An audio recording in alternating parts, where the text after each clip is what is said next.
Welcome to the Memories of a Moonbird podcast, exploring life one story at a time.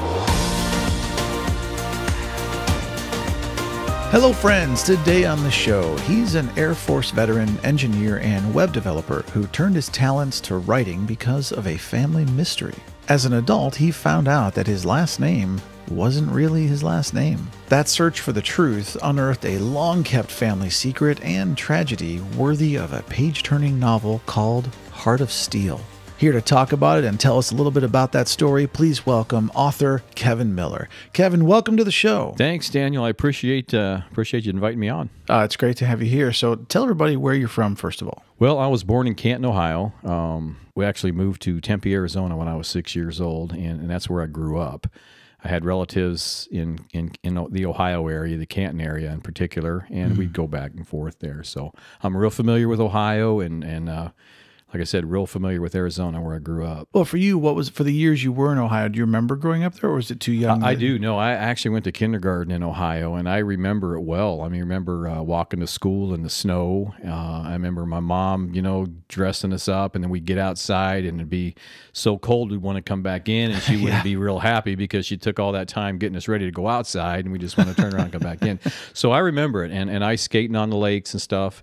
And then going back in the summers to visit grandparents and such, so. I know you're just a few years older than me, I think, but is this the era of moon boots? Because I had the moon boots in the 80s. No, man, this was long before that. I don't want to even give away my age, man, but it was long before that, yeah.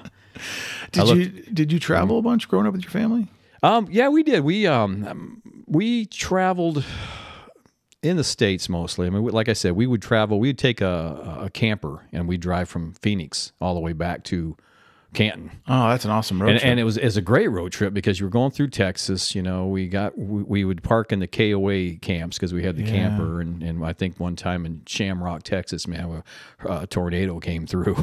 Wow. Yeah, it was exciting. But yeah, that was a fun trip. And we just it was long before GPS, so we had our marker and our map, our atlas, and we just kind of follow it along and such. And then we come to California. This is even before AAA and getting triptychs and all that stuff. Yeah, long before. Yeah. I love it. I also grew up with KOA campgrounds, and I think it's such a phenomenal experience because I grew up in the 70s. Oh, yeah. It was awesome. So I know you joined the Air Force at some point. What led you to join the military? I'll tell you, I joined the military when I was about 19 years old, and mainly because I was out of high school and I needed a job. I was working for $3 an hour moving furniture, and I had a girlfriend at the time, and she'd gotten pregnant, and it was just one of those things. Okay, we got to get married, but how am I going to support this family? So I made the decision I wanted to go into the military, and that way I could go to school. Uncle Sam paid for my degree. I've got a degree in electronic technology that I earned by going through the Air Force. I have another degree in information systems because I'm a web developer by trade. Cool. In addition to being an author. Yeah. That's awesome. So jack of all trades. I'm telling you, man, it's fun, and it's like, just do what you want to do in life, don't hold back and don't wish you did something, just do it. So with your military experience, I assume you did a little bit of traveling, whether it was even in the United States for base to base or whatnot. Yeah, I wasn't lucky enough to get sent to the nice places overseas like Spain or Japan or something. They just wouldn't send me there. I'm a boy from Arizona, and the first place they sent me was Grand Forks, North Dakota in December. So I got an education. Talk about culture shock. Oh my gosh, man. I talk about learning how to drive in the snow, and I mean the weather, the temperature up there was just ungodly. Wow. And so I spent about 3.5 years up there, and then they decided to send me to Lubbock, Texas, which a lot of people might not like in the Panhandle, but to me it was paradise, after coming from those winters in the north like that. And then, I've had, I spent time at Biloxi, Mississippi, going to school there, and then bounced around. I got to go to Wright-Patterson for a few weeks to do school. That's cool. What did you do in the Air Force? I was what they call a ground navigational aids technician, which is basically just an electronic technician. I worked on navigation systems for aircraft to where the aircraft will dial in a certain, position there, and the ground beacons will give them their position. And then we have these instrument landing systems, they call them, where you bring the aircraft in at a certain angle, and we would work on those. So we had a lot of responsibility. One tweak of a dial could send an aircraft off and to the wrong place. And then they lock it up in the and someone's going to jail. So there's a lot of pressure. Yeah. Did you like it? I did. I liked it a lot. It was great. I made a lot of good friends, man, in the military, and you just it kind of has that family vibe. You make friends, and you make friends for life. And it's just you move around a lot, but you're kind of a family in the military. That's It's cool. really that feeling. So tell me a little bit about your book. Obviously, the general. Well, sure. I know because I've read the summary, and I've kind of peeked through some of the pages. Different last name. Yes. And you didn't know about this. I'd love for you to fill the listeners in, kind absolutely. of the summary of what that... Basically how this all got started was several years ago, actually, I learned that my last name's not really Miller. I thought it was the All-American Miller, and turns out it's actually Puchalski, a very Polish Puchalski. And it kind of stunned us because my grandfather is the one that changed our name in 1920, and we didn't know why. He took this to the grave. I mean, it was like a secret to them and his siblings. They swore to secrecy, and they never did, tell anything about it. So my uncle was at a funeral, and some cousins approached him and gave him some newspaper articles. And in the newspaper articles from 1920, it talks about this family tragedy, this scandal. My great-grandfather was murdered in his sleep.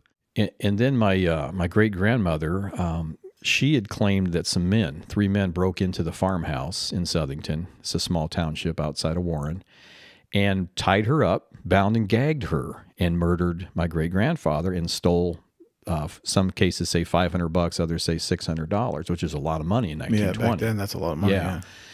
So my grandfather is 12 at the time, and he's woken up, and she tells him the story that somebody murdered his father and tied her up, and she sent him to get the sheriff. And so he runs and gets the sheriff, and then of course the sheriff comes, and an investigation begins. And these newspaper articles from 1920, they kind of chronicle that for the next week and a half, 2 weeks. And the story just keeps taking these bizarre twists and turns, and everything isn't as it seems. And basically my grandfather and his siblings end up in an orphanage in 1920. Oh, so she lost custody. She did. Everything just kind of came apart, and the story wasn't what it was. My great-grandfather was a very cruel and abusive man. You can probably see where this is going. He was the good old boy. He was a rich farmer. He owned a lot of property, and he was kind of like the good old boy. He drank a lot of whiskey and went out and womanizing and stuff. And he would come home, and he'd beat the crap out of my great grandmother to the point that she lost 6 pregnancies. Oh my God! Then he started beating my great aunt, who was 15 at the time. So it just got really bad, and he ended up with a bullet in his head in his sleep. Yeah. And my grandfather, like I said, ended up in an orphanage with his siblings, and that was an awful place to be. So my grandfather, being who he is. Now wait, did your great-grandmother get arrested for the crime or no? Well, you should read the book. That's the best answer. Read the book, because there's more going on there. I mean, you can probably your mind's probably leading you where you think it's going, but there's more twists to it. Love it. That you'll find out. And my grandfather, being who he was, he decided to run away from that orphanage. So the plan was he was going to run away from the orphanage, find a job, earn enough money, go back and steal his siblings out of the orphanage. Wow. And how old was he at this time? He was 12, almost 13. Wow. Yeah, that's amazing. I'm like, because as I'm writing this book, I'm trying to channel him in, because I was close to my grandpa, and I'm like, man, at 12, 13 years old, could I have done this, what he's doing? Now, was he alive when you were writing the book? He was not. He's not. He passed. And I don't know if he was alive. If I were to ask him or interview him, he probably wouldn't say a word to me. He wouldn't. And I get asked this question a lot. I'm like, well, your grandfather wanted to take this stuff to the grave. Why are you telling the story now? And my answer to that is because after I learned the story and learned everything, I was so taken back, and I so admire my grandfather that I feel I need to tell his story. It's an incredible thing. It's an inspiring story, and people who have read it, are inspired. I mean, it's an emotional book, and almost all my readers, I get so many emails and stuff from people that says I just could not put the book down. I cried, I laughed, I felt his pain, I felt joy, and so that really makes me feel good, and other people who are inspired in their life just by this young man's story. So I feel it's a good thing. That's the reason I'm telling his story, because I think it needs to be told. He wouldn't tell it himself. He was a very humble person. He'd want to know about you. He'd say, Daniel, tell me about your life. I want to hear about you. He wouldn't want to talk about himself. Well, do you think he was like that because he endured so much pain early on that he just didn't want to talk about those things? I think so, because the reason he changed our name was to protect the family, protect our family name, and protect us, and to keep that horrible scandal and tragedy, away from his descendants. He wanted to start anew. Well, when did you decide to write the book? I decided to write the book about 3 years ago. I finally sat down. My dad wanted to write this book. Robert Miller. He's still alive. He's 86 years old. He'll be 87 next month, and he's still coherent. He's got the mind of a 40-year-old still, but he wanted to write the book, and he just didn't know how. And he was going to write it more as a documentary type of thing. And he asked me, he says, I got all these documents, because he's been talking to his cousin, and he had a gold mine of documents. And he said, I'm going to give these to you if you'll write the book. And I said, I'll write the book, Dad, but I'm going to write it as a novel. I want to write it as a true, historical fiction based on a true story, because 80%, 85% of it is factual, but there's parts that we don't know what happened. So I have to, as a writer, be creative and tie those things together it's creative license. Yeah, to do exactly. To make the story flow. And what are your hopes for the book? My hopes for the book are this. Well, the first hope for the book, it's already in motion, is to make a movie out of it. Now, being here in Hollywood has its benefits. As I said, my daughters are actors. We've been here 6 years, and they've been acting. And in that process, of course, I meet a lot of people in the business. And I have a good friend, and I gave him the book. I just said, hey, and he just read it. He goes, I read your book just because, a friend handed me a book, and I wanted to read his book. Well, after he read it, he calls me up, and he's like, dude, I want to option this book. We need to put this on the screen and turn this into a movie. I'm like, I was hoping you'd say that, because that's what I want to do. My goal is to get it on the screen and get the movie written as well. It's getting a lot of good press. I'm on the radio quite a bit, and I was actually on TV and on Channel 8 in San Diego, and so it's getting a lot of attention. Yeah, it's how it starts. You got to build the buzz, man. Exactly. For the option, is he trying to shop it to get it purchased? Yes. And made? Yeah, that's what we're doing. Right now we're negotiating with a screenwriter who's going to write the screenplay. Awesome. Because that's a whole different skill set. Writing a book and writing a screenplay, two different, and you know that. Yep. It's the skill of taking, like sometimes in a novel, you'll have 3 pages that are describing a living room, and you have to put that into a sentence. Right. Because it's your visual. Yeah, it's a totally different thing. It's like, I don't think I can do that, So, and we want a screenwriter, who's got accolades and is in the business, and who, so the guy we're talking to right now has already done some feature films and stuff. So he's great.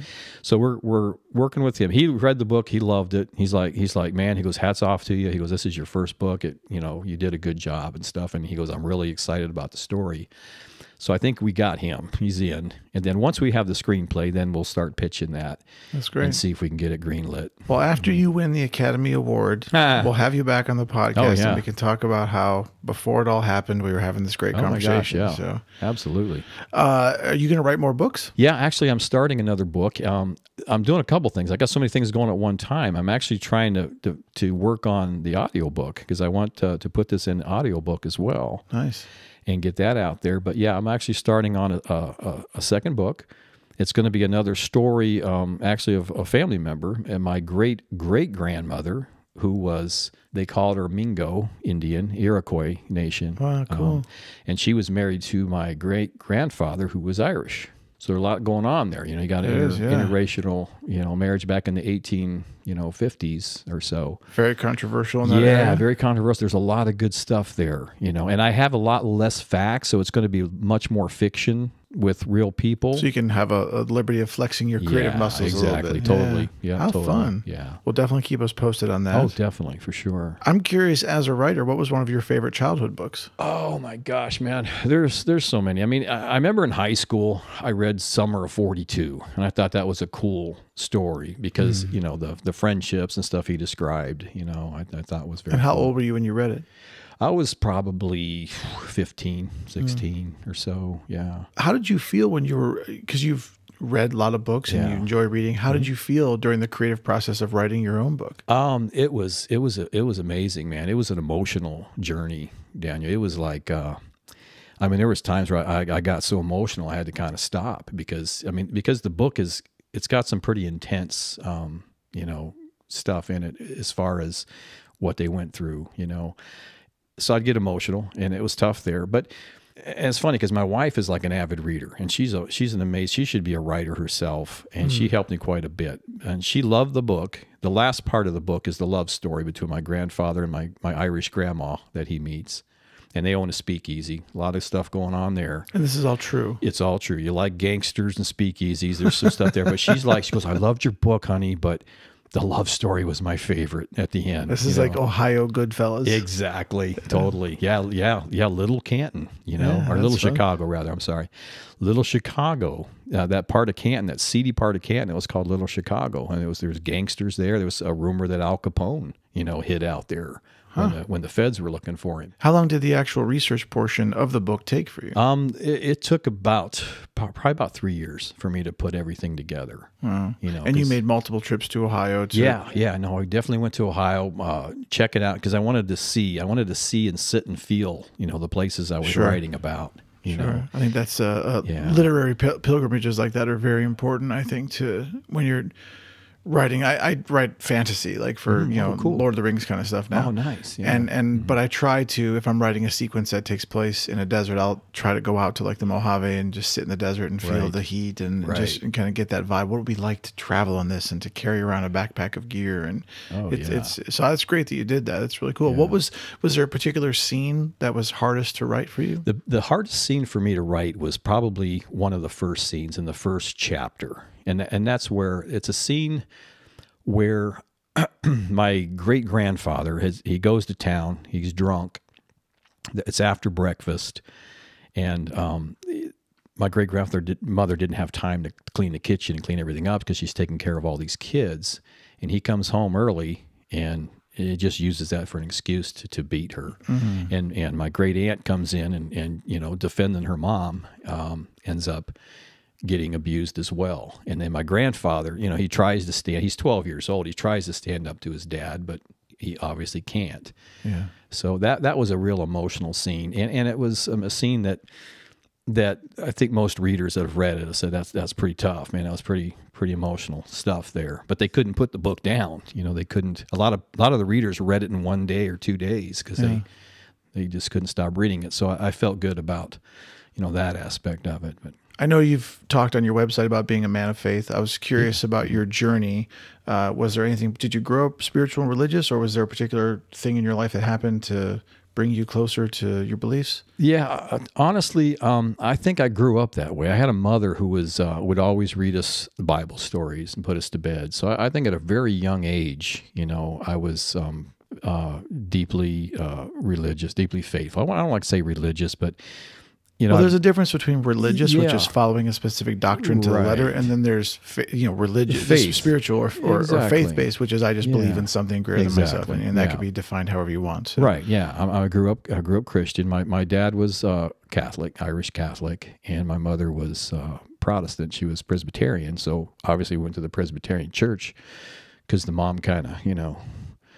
What do they say? The neck, you know, turns the head. So, but anyway, yeah, she was really good. I mean, she would always read us Bible stories, always teaching us. You know, we'd always be in church and stuff. And I just grew a very close relationship with Jesus Christ. You know, I'm a Christian, and I grew up that way, and I still love to talk about it with anybody who, you know, wants to talk about it. Was being a person of faith integral to this story, and did you rely on your faith to get you through some of the tougher parts of writing it? Oh, absolutely. Yeah. I mean, there was a lot of stuff in there that my faith, got me through, and it's interesting because when I was a boy and I would talk to my grandfather about faith, he I think was agnostic at a time, and he would say, there is no God, and I never understood that. It crushed me because I'm thinking, oh my God, man, Grandpa's, he's not saved because, he doesn't believe that there's a God.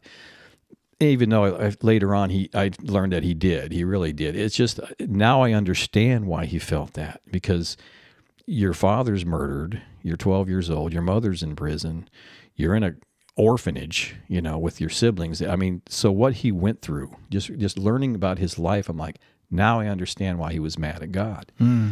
Even though later on, if he didn't have faith, he had it later on in his life, and he found Christ, and he died a Christian. Now, something I like to ask people who are more spiritually inclined, such as yourself, and I'm not expecting you to have any kind of, end-all, be-all answer, sure.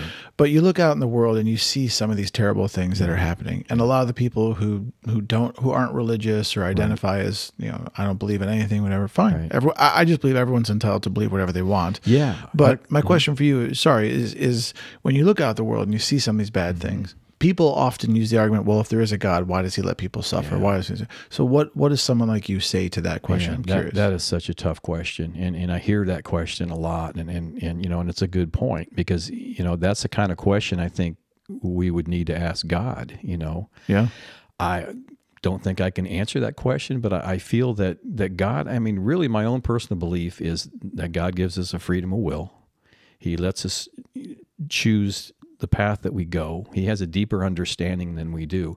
But why tragic things happen in this world, I don't know. If I was in charge, they wouldn't happen. Children wouldn't get cancer. Yeah. People wouldn't be, raped or attacked and stuff. But, who am I? Who am I to say, or who am I to judge? And that's one of the things I try to lead my life by, is just not judging other people. So, Kevin, what does literary success look like to you if you had to define it? Oh, man. Yeah, no. If I could make anything happen that I wanted to happen with this, I would obviously sell 10,000 copies of my book, and be a New York best. I would. How about 10 million, man? Come on, go for a 10 million. All right. Well, if I'm going to go big, I'm going to dream. I should go 10 million. Yeah, You're 10 right. million. Yeah, absolutely. And have that kind of following, and mostly not necessarily for the accolades and stuff, but because I really want the message to be out. I really want people to read this book and embrace the story. And maybe, not everyone's, I don't expect everyone's going to love the book, although the majority that read it do. It's getting some really good reviews. That's and cool. Such. So that would be, and then to be able to establish myself as a legitimate author, not that I'm illegitimate, but this is my first book. So I can't. Well, I'm just going to tell you right now, any person in the world that from start to finish actually writes an entire book and puts it out there, self-published or get it published, whatever, they're an author. They are an author. Whether the book's good or not is irrelevant. They are still an author. I agree with that. you should leave knowing that, at least. No, I give myself that much. Yeah, I agree with that, because there's a lot that goes into that. And I know, and that's what I always try to encourage people too when I'm on social media. It's like, everybody's got a story. Every family's got a story. You could write it. And it's just. Not everybody will take the time to do it. A lot of people want to, but they don't take the time to do it. And it's just like, why not? Sit down and start writing. What's one of the most interesting things you think you've seen in your life? Oh, most interesting things I think I've seen in my life. I kind of got to be a little trite here maybe and say probably the birth of my child, my youngest daughter. I didn't get to see my older kids born, because in those days they didn't let me come in. But my youngest daughter, Gracie, I actually got to go in and witness birth. And if you don't believe in God, witness the birth of your child, And I got to cut her cord, And so that to me it just blew me away, And what my wife went through, And I'm standing back there and coaching her on, and she's there, taking all the hit and the pain and stuff, but. That was a miracle, I witnessed a miracle, and that to me, I think, is the most amazing, thing to me. If you had your big literary success and you made, the millions of dollars that would come from it, where's the first place you think you and your wife would travel? Oh my gosh, there's so many places that we love. We've been to Hawaii, which I absolutely love Hawaii. We've been to the Bahamas. We went there actually when she was pregnant with Gracie. She was, sticking out there, and we had a good time there. I would love to go to the Holy Lands. I'd love to go see Egypt and the Holy Lands and just that part of the earth, because it's just like the oldest, one of the oldest regions. I think that would be fascinating. But I love beaches, man. I mean, give me a beach and a beer in my hand and a chair, and And well, the beer in your hand brings up another good question, which is, what is your all-time favorite drink of choice? I'll take a beer, man. I'll take a beer any day. Particular kind of beer? I like all kinds, man. I had a one time for Christmas. I got a 30-pack of beers from all over the world. And my brother-in-law and I sat there at Christmas, and we just tried every single one of them. So I mean, I don't know. I could just see you two guys chilling out, drinking 30 beers together. Yeah, no, we were just, hey, try this one, man. You got to try. We were even trading off. You got to try this. This one's from Belgium, and this one's from some country I can't even pronounce. But yeah, I'm more of a beer drinker. If I drink, I don't drink a lot. But like my uncle. I mean, I have an uncle who was like 6'6", and he was a basketball. He could drink a lot of beer, and I could not keep up with him. But that would be my drink of choice. My wife's a wine drinker. She'll take her wine. Well, my other favorite question that always comes after the drink question is, let's pretend for 1 second that you get to sit in a room by yourself for 4 hours with anyone alive or dead from all of human history. Oh, wow. Who would you sit and talk to? Man, that's there are so many. Obviously, Jesus, because then I could ask him all these questions and get back to y'all. I'm going to have to take Jesus off the list. And I'll tell you why. Yeah, because that's always a lot of answer. people are choosing Jesus, and we got to. So they, besides Jesus, or any of your relatives. Yeah, any of my relatives. I would say I would love to sit down and have a discussion with like William Wallace. Braveheart's one of my favorite movies of all time, and I've got a lot of genealogy from Ireland and some Scotland and stuff as well. And I think it would be fascinating, to sit down and talk to somebody, a warrior like that, a Scottish warrior like that, and just give me the inside scoop. Give me the stuff that's not in the movie, that's not in the history books, Tell me what's really going on here Okay. So first choice, Jesus, second choice, William Wallace. Yeah. Okay. That's fair. That's fair. Yeah. Since you've already written one book now, writing a second book as you currently are, do you feel any kind of pressure or responsibility to write something for the audience as opposed to just what you want to write? So did publishing a book create any kind of obligation for you as a writer, or you just look at it and go, nope, I just write the story I want to tell, and if the audience likes it, great. Yeah, you know what? Because there's different foods for thoughts, but personally, me, I want to write my story. I just want to write the story. I want to tell a story, because I think as an author, you have to be a good storyteller, and you're telling a story, and not everybody's going to like the story, and I understand that certain concessions you have to write, in some ways and some things for your audience. You're trying to, not be too wordy in the things you're trying to say for your readers, sake. But at the same time, I would choose to write my story and tell it the way I want to tell it. Well, do you really think that that's doing something for the audience, or that's just trying to be a good writer? I think it's being a good writer. Yeah, I agree. Yeah. Because I think there's when I write, I always edit. And then I oftentimes have Jolene look at it. Oh, and, sure. She'll say, hey, these 3 sentences here are irrelevant. You're saying the same thing. Cut this out. Right. And you realize, I can cut a good page out of this, Totally. Of all the places that you've actually traveled so far in your life, which one would you choose to tell other people, you should really, if you're only going to travel one place, you should go here? Kauai.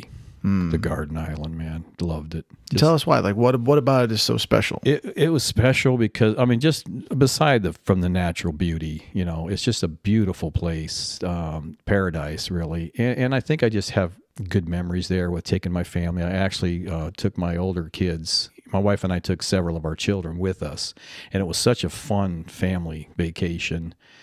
We barbecued steaks and such. And then we did a lot of stuff, man. We went snorkeling, we canoed on one of the rivers, Waiapi, I'm probably going to get that wrong. And then hiked down to some waterfalls, and we just, I mean, we did the whole experience. I went in a helicopter, That's awesome. which is kind of scary, really, because my wife's, she's a retired highway patrol, and she's like, I don't know if I want to go up in a helicopter, Now, is she afraid of heights, or she's afraid of crashing? She's afraid of helicopters, I think. Yeah, but she took it. She manned up or womaned up, however you want to say that, and she got in and did it. But we did a helicopter ride to the top of a glacier in New Zealand, and I would do it again in a heartbeat. That was awesome. So cool, man. You get to see so much from there. Yeah. Yeah, because you're not so high in the air that you can't see anything, and you're low enough that but you still have this beautiful aerial view. Oh, yeah. Oh, definitely. So you're a spiritual guy. What is your spirit animal? My spirit animal, I would say, if I got to pick one, I would say the orca. Yeah, because just his majestic, ways, there's nothing more majestic or bigger or badder in the ocean than the orca. Well, technically there is something bigger. Is there? The blue whale is the largest animal. Well, yeah, you're right. Bigger. Yeah, actually bigger. Maybe not. Sorry to get animal nerd on you, but no, that's all good. That's all good, man. But maybe not more badass. They don't have teeth, right? They do have a form of teeth called baleen, which they use to filter krill and all that stuff. So, but still, the orca is a badass animal. He's a badass, man. I mean, even the great white sharks, stay away from them when they know they're in the area. They disappear. So is that you as Kevin, like the badass writer that people should stay away from? Yeah, I mean, if I came back as an animal, I think I'd want to be an orca, and because the family pod, because they're so family oriented too. I mean, those pods stay together, and there's a lot more intelligence and stuff there in these creatures than we ever realized, I think. I'm also glad that you didn't say I'd come back as a orca because I want to go to SeaWorld and entertain people. Yeah, no, yeah, nah. Kevin, I'd play a game with everyone on the podcast called 299 Philosophical and Life Questions with Moonbird. I've collected 299 questions over time from friends, family, and the internet. I'm going to ask you to pick two numbers randomly, your two favorite numbers. I'll read you those two questions, and we'll see what you have to say. I would pick 7. Okay. And I would pick 13. Okay. So 7, what are you not good at? What am I not good at? Oh, man. Nothing, Daniel. Nothing. Yeah, it's like I'm not good at talking about what I'm not good at. There, I don't know, man, because I've been an athlete all my life, so I'm a pretty good athlete. What's your favorite sport? Football. Okay. Yeah, without a doubt, football. Did you play? I did. I played. I coached. What position? I was a wide receiver and a cornerback in high school. Nice. I ran track, actually pretty fast. What I'm good, not so good at, I don't know. Because I guess it depends on your age. When I was younger, probably not expressing my feelings or emotions or stuff. And as you get older, you kind of learn those things, and I get better. I'm hoping that all the things I'm not good at, I get better as I get older, because I'm trying to get better. Okay. So how would you summarize that then? I'm not real good at, how do you summarize that? You're not really good at summarizing what you're not good at. Summarizing what I'm not good at, yeah. I mean, that kind of stumped me a little bit. Okay, number 13. How do you define success? To me, success is if you're happy in what you do, no matter what it is you're doing, I mean, if you're selling hot dogs on a corner, if that makes you happy, you're successful. If you've got a good family life and people that love you and people that you love and you take care of each other and you're happy and content, I mean, you're successful. Now, offline, I know you told me you have 262,000 children. Yeah. So right. 20 years from now, when some of them are older and they listen to this podcast, what's something you want to say to them from further down the road? I think what I would want to say to them is, we all, putting it in a perspective of an author, we all hold a pen in our hands. We all sometimes complain about our life story or how our life's going, or this is going wrong, or that's going wrong. And what I would want to tell them is that you have the pen in your hand, and you can rewrite that story any way you want to, because we don't realize as human beings the power that we have. And that's my advice to them. Rewrite your story. You got the pen. Do it. I got to tell you, Kevin, I love that. You've got the pen. That is a beautiful, beautiful metaphor. So Thank you. listeners, take that home with you. You've got the pen. Rewrite your story however you want. It's fantastic. Kevin, I want to thank you so much for coming in today. Oh, yeah, man. Thanks so much, Dan. It's a pleasure to meet you, and I had a great time coming on and the I show. wish you the best of luck. I sincerely hope I get to go to the theater and see your movie. Oh, man. I'll tell you what. I'll call you up. I'll give you free tickets, man. It's a date. Yeah. Take care and have a great day. Thanks, sir. Friends and listeners, a quick epilogue here. Kevin and I actually recorded this episode just before the COVID-19 pandemic, and during that time, he's been so busy that he finished his second novel, White Skies, Black Mingo. It's the one he mentioned earlier in the podcast. You can head over to his website, heartofsteelbook.com, HEARTOFSTEEL book.com, to check out his awesome book, Heart of Steel, and news on White Skies, Black Mingo coming soon. Until then, if you'd like more Moonbird in your life, and hey, who wouldn't, head on over to memoriesofamoonbird.com or visit me on social media at Memories of a Moonbird. Stay safe.